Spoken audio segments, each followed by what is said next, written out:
While economist and professor of finance at the University of Ghana Business School, Professor Godfrey Bockman is calling for a broader conversation on how to build stronger financial institutions to discourage people from stashing money at home. We'll hear from Professor Bockman shortly, but first, listen to banking consultant Dr. Richmond Atuahene, who says the phenomenon of stashing money at home could become widespread as a result of haircuts people suffered during the domestic debt exchange program. He spoke on PM Express last night. Domestic debt exchange, or whatever you call it. Those who actually had hard currency kept, they never suffer anything. They didn't suffer the haircut. So at times it's an investment opportunity. And I've always even advised people that if you have more, you have to make sure that you keep some in a solid currency where you'll be able to go in and go out. Because the environment we have been in, like Joe was saying, freezing of accounts, debt exchange, destroying people's investment by cutting it as low as 40%. Any rational human being like me, I would possibly keep some of my assets in foreign currency, whether you like it or not. Because our history tells us.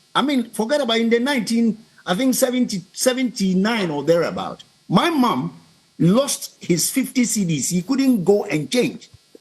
So my mom told me that for me, the last place I want to go is a bank because he lost her money. And this thing has consistently been part of our setup. So it's good to have the laws, but we must keep the economy running properly so that the value of the currency will be as it is. In a country where you export... Meanwhile, Professor Bockman says deliberate steps must be taken to strengthen the banking and financial sector to avert the challenge. Why? The average politician, when they get power, they will not use it for ultimate good. They will not use it to serve. They will come after you.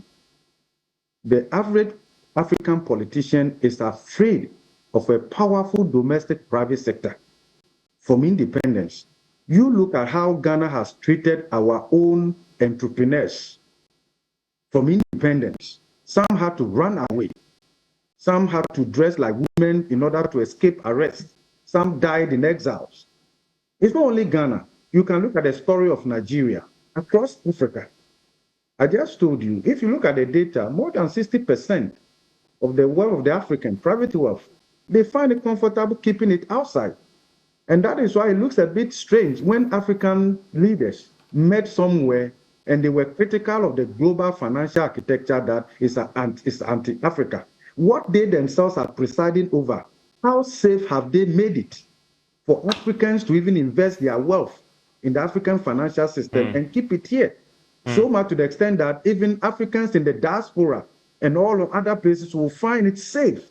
It's possible that from last year, demand for safe probably went up. People want to keep more money at home, and the more they want to do that, chances are that they would want to keep it in the currency that is stable. And I don't know, I'm not saying that we should sympathize with this woman, but I think this is pervasive.